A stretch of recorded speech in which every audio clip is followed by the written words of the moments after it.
there's a science-based approach to nearly every sport on the planet now, but big wave surfing hasn't really got that yet.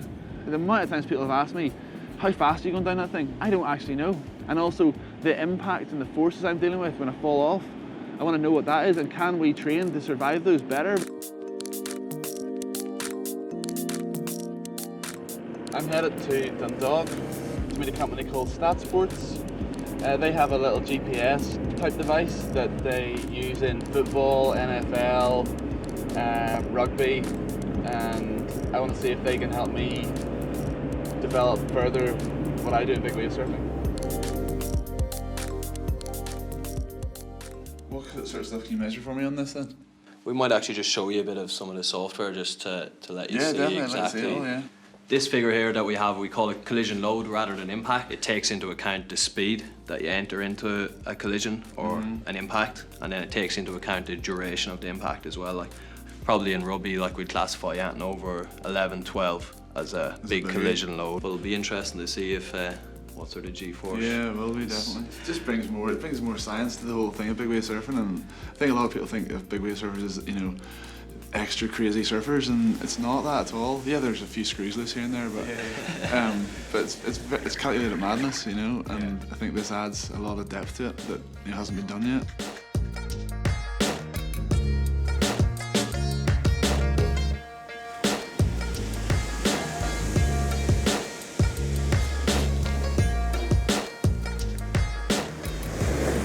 Got some of the data, and you've picked up some speeds like 25 kilometers an hour. Okay, so twice you went over 25 kilometers an hour on the wave itself. On the wave itself, yeah. So obviously carrying the wave and going through into the water. Okay. Right. So on the afternoon session, then is where we found one of the biggest things. It was actually an impact. Okay, 25 Gs. So if you were going along in a car, 50, 60 miles an hour, you come to a complete stop.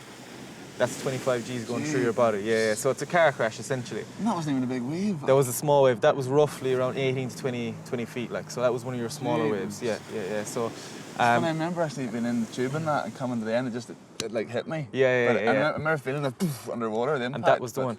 One of the most startling things we actually found is going into that wave, you're doing around 15k, but actually under the water, you picked up again. You went up to 18, 20 kilometers an hour. So you're actually going faster once you were picked under the water, yeah. So it's unreal. That's the power of that thing just hitting me. Exactly, yeah. Imagine when we do this on a really big one. Massively, I've had impacts at sea on big days that have actually frightened me, you know, like left me thinking about it for days. Yeah. So compared to other sports like rugby and NFL, that collision was one of your top end collisions, okay? They get like 1 or 2 of these collisions per game, but you had like 3 or 4 of these collisions in the whole day, okay? So like putting your body through much more stress. Does that mean I'm harder than them?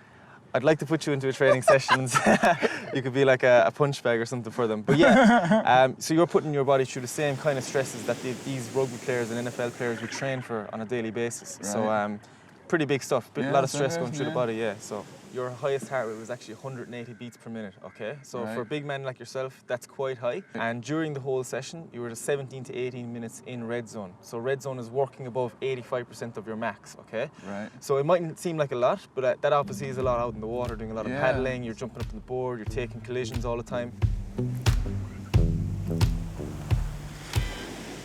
I was shocked at the impact rating. That's like a proper car crash. You know, the same figures as a car crash. I know I'm not in a metal box hitting another car, but it's the same figures. But that's mental, yeah. And I know that I surf way bigger waves. Like, so if we can maybe measure that in the future, how that hits me, it'll be frightening. You know, I think that will be frightening to see those figures. But it won't make me. It'll make me want to do it more. It'll make me want to do it more because now I know where those impacts are, and I'll maybe be able to train for them better, to take them better. Don't let my mum hear that.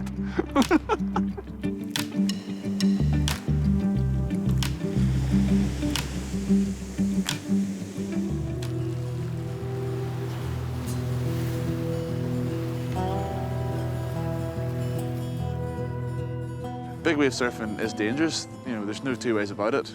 People have died. My training is largely to do with survival and making sure I'm not one of those guys. We've been able to develop the whole thing to be really specific, you know, based on my experiences and what I've had to deal with.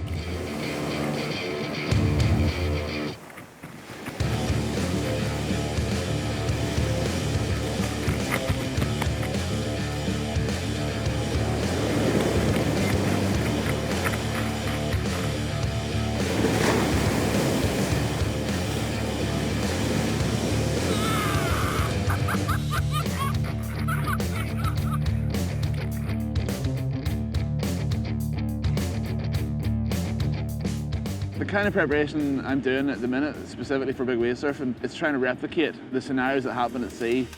Wave them on! Go, go, go! Really soft. Drive it, get the hands in now. Come on. Drive the arms, drive the legs. Come on. That involves running up and down the sand dunes, holding my breath, to replicate, you know, being held down, coming up, held down again, coming up. Walk it out, walk it out. Ready, ready, ready!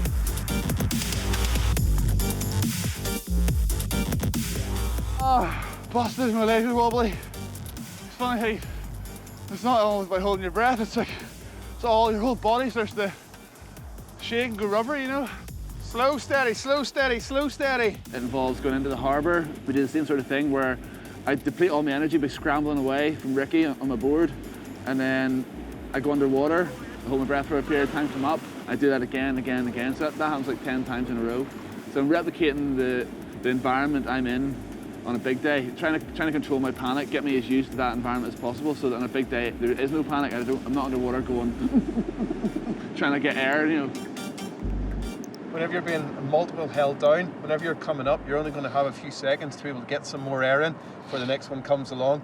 All we're trying to do is make sure that you're confident in that situation. You've been in it before and you know you're going to be able to survive it. Because there is no time for recovery between waves, like you just got to do whatever comes. And I get so far in the first one, and then after that just cut right down, and that's what happens in a big day. You get hit with the first one, you're fine and dandy, and the next thing up, and then the next thing, boom, boom, boom, and you start getting put down. I mean, what we're trying to do this is really push your anaerobic threshold, how long you can survive or how much you can decrease the panic. Whenever you're running low on oxygen, that's whenever your body starts to panic. You're fighting. You're fighting, and it'll make you want to take the air in. So your body isn't going into a realm that it's unfamiliar with. It's familiar with it. So therefore, you're able to psychologically take a step back and control that fear. And it's fear that'll kill you in the water.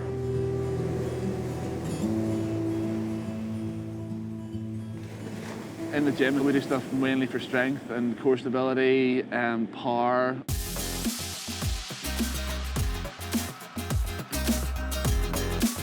Everything that we do is very big wave surf specific. So I'm working heavily on my arms and my back, which in particular, you know, is good for the toe surfing, hanging onto a rope, you know, being pulled up out of the surf. For paddling the big waves, you know, doing chin-ups and working on my shoulders and my arms all the time. In the environment, on the sand dunes, in the water, you know, by the harbour, things like that keep me in the environment, and they're very specific to what I do on those big wild days.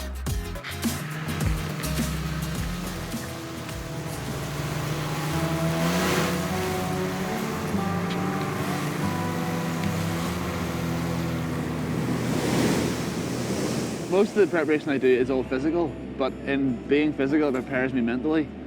Because in reality, if I don't feel physically fit, physically confident, strong, in particular strong, I don't feel confident on big days. It's through all that repetition of being held underwater in the harbour and up and down the sand dunes that I become more relaxed. I've got to try and keep my anxiety down and keep all that, you know, suppressed, so on the big days I don't just jump into fear and panic when these massive waves are coming at me.